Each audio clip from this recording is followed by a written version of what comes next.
First, congratulations, Archbishop Casey, on your appointment. Thank you. How did the whole thing happen? Did you put in an application for this job? There is no application process. I had a random phone call on a Sunday morning from Cardinal Pierre, who's the Pope's representative here in the United States, the papal nuncio. So he called me at 11 o'clock on a Sunday and said, Bishop Casey, the Pope would like to appoint you Archbishop of Cincinnati.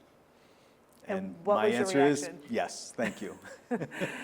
What's going through your mind when that phone call happens? It's exciting. Number one, it's also humbling to be invited to become the shepherd of an archdiocese. It's very humbling. It's not something that I had thought I would do when I was growing up in the suburbs of Chicago. So to receive this invitation just puts you in a place of great humility and also gratitude. I've been sharing with the people that I've walked with in Chicago through these past 31 years that I've been priest and bishop in Chicago. They've formed me for this. I'm so grateful for the people that I've walked with through these years and they've helped to prepare me for this moment to move to Ohio and become Archbishop of Cincinnati. And where are you going to live? So that's still a work in progress. As a clergy in an archdiocese, we depend on the archdiocese for our housing. and so, we're figuring that out right now, is where will I be living? When you look at the city and you look at the parishioners that you will preach to and the community you'll be a part of, it's very widespread. 211 parishes, 111 Catholic schools. Will you be able to visit them all? What is your plan to go out and meet the people? I have great hope to go out and visit and get to know this archdiocese. And what I've come to discover in my priesthood and my time as bishop up in Chicago is the gift of diversity. So I look forward to meeting the variety of people that make up this Catholic family in the archdiocese. And the communities in Cincinnati, up in Dayton, going up into the farm country. It's exciting for me to think about getting out there and getting to know the folks here. And your experience in Cincinnati, how often had you been to the city prior to your appointment here? Again, that's what's interesting with this appointment, because there is no preparation. It's just an announcement, you're moving to Cincinnati. And so I've recalled that I was here as a child. My aunt and uncle lived in Milford, I believe, for a few years. And so I do recall coming down as a family and going to Kings Island. And I also know that I was here overnight, probably 30 years ago. A friend of mine was studying to be a Jesuit, and I visited him here for one night. So very limited experiences in the archdiocese, and so a lot to learn, a lot to discover. When you arrived here and you know that this is your home, you kind of obviously looked around the city itself. What were your first impressions? What I've discovered is what people say about Cincinnati, which is it's a very friendly city, has been true. There is a combination of Midwestern niceness and Southern hospitality that I've just encountered. I'm so grateful for the reception I've received. Just the few days that I've been here, I've felt very warmly welcomed, and I found this community to be just very, very friendly. I read during your time in Chicago, you were involved in a process called Renew My Church, which is similar to what the diocese has gone through here with Beacons of Light. What would you say about the Beacons of Light as it stands right now? Have you had time to assess the situation? I have a lot to learn with Beacons of Light. However, the church in Western Christianity has been going through a time of renewal. And so this is not something that is just being experienced here in the Archdiocese of Cincinnati. It's a reality for Catholics in Europe and the United States as we adapt to this present moment that we're living in, this movement away from an age of Christendom into an apostolic age, a missionary moment, some might call it, where we're much more like the early church. Christianity is not the majority. And there's been a secularization that's gone on in our society. And as church, we have to adapt. We have to learn how to live and move and have our being within this present reality in which we find ourselves. Would you be open to making any changes to the current format? Again, I have to get into the understanding of exactly where Beacons of Light is on the journey, but it is a journey that is both structural and spiritual. The journey of renewal requires us to look at our ability to resource our parishes, our churches, our schools.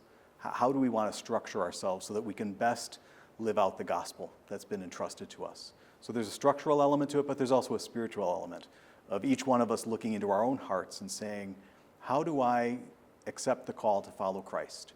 How do I proclaim the joy of the gospel in the world around me? And both of those are essential for the church in this moment. One of the stories I've covered personally involving the Catholic Church has to do with the Girl Scouts. In the fall, the Archbishop decided to put out a statement saying the Girl Scouts can't meet at the church, either disband or become American Heritage Girls or find a new location. Have you had time to review that policy he put out, and what is your thoughts on meeting with some of the Girl Scout leaders? I have more to learn on this topic, but what I understand from the Archbishop is that there has been conversation over the past couple of years with the Girl Scouts. And so this is now my moment to enter into this conversation, to understand where things are with this relationship between us and the Girl Scouts.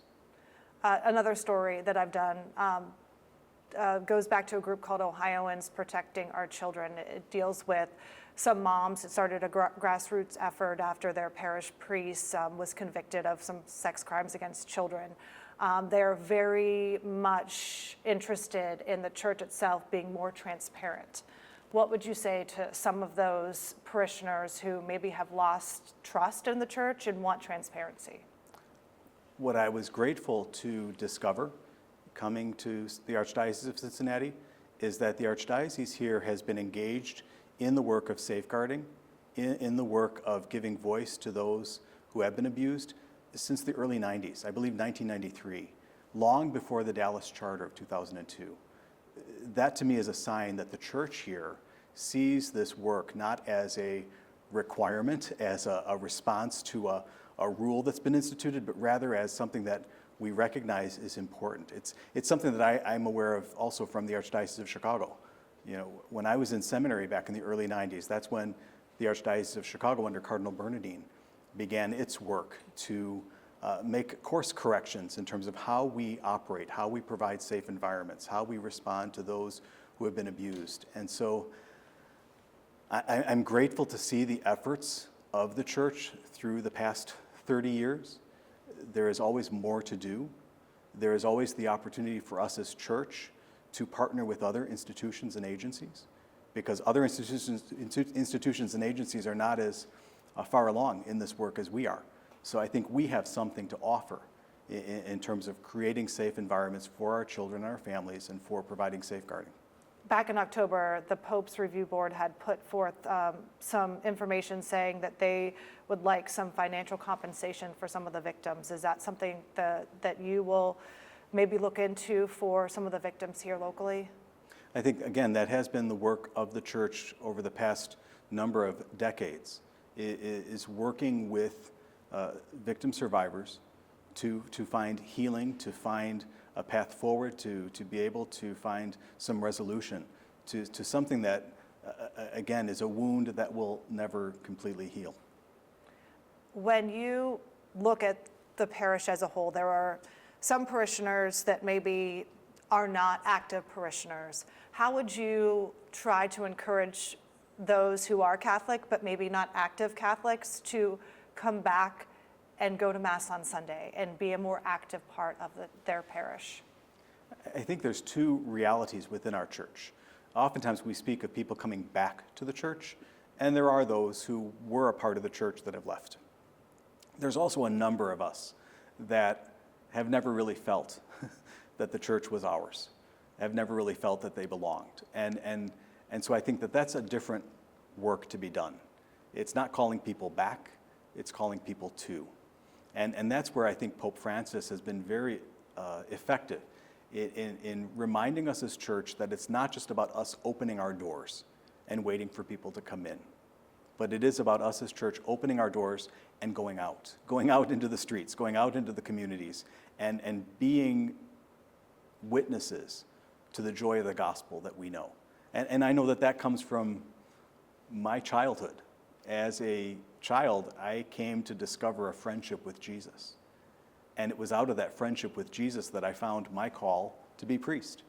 And as priest, I served in the Archdiocese of Chicago, hoping to share the joy with others, invite them into that friendship with Jesus that I've known. And that continues to encourage me now that I'm Archbishop. After the Mass tomorrow, what are your plans? What are your first steps as the Archbishop of Cincinnati? First steps are always about getting to know one another. The Archdiocese of Cincinnati, it was interesting when the announcement came, a number of people said, "We've been praying for you without knowing you." Well, now it's a chance to get to know me. And it's a chance for me to get to know all of the people of the Archdiocese. So the first steps really are about conversations, time to just get to know each other, understand how we're doing, what's the state of our hearts and our minds in these days, and how can we best accompany one another on the path of discipleship. I also read where one of your hobbies is running. I don't know if you've heard of the Flying Pig Marathon, but Cincinnati prides itself on our race every May that's coming up in a few weeks. Will you try to watch some of that race? I mean, it does go right through downtown. Yes, I hope to watch it. I'm in no state to run it, but a friend of mine recently encouraged me to sign up for the Dublin Marathon in Ireland at the end of October. Running marathons was something I did in my 40s. It's something I moved away from in my 50s, but I so want to run one more marathon in my life. I find running to be not just a physical activity, but it helps me emotionally, spiritually. I pray when I run, and as Archbishop, I will need a good prayer life. So I am looking forward to re-engaging the joy of running in my life. And what do you want the parishioners here in Cincinnati to know about you? Obviously, you're the Archbishop, but as a person, what do you want them to know? I hope that they come to see that I am somebody who roots his vocation really in Christ Jesus, but the Jesus we encounter in the Gospels, who is happy to sit at table and have some good conversation. I think, unfortunately, we live in a time where disagreement can lead to disrespect, and that's unfortunate. I think we need to be able to sit with one another, talk with one another, even when we're very different from each other, and find ways to connect, find ways to appreciate each other. And so I look forward to that activity as Archbishop here, of getting to know the people in this archdiocese, building stronger relationships so that we can strengthen our communities through those bonds of friendship. We will end it there. Thank you. Okay, thank you.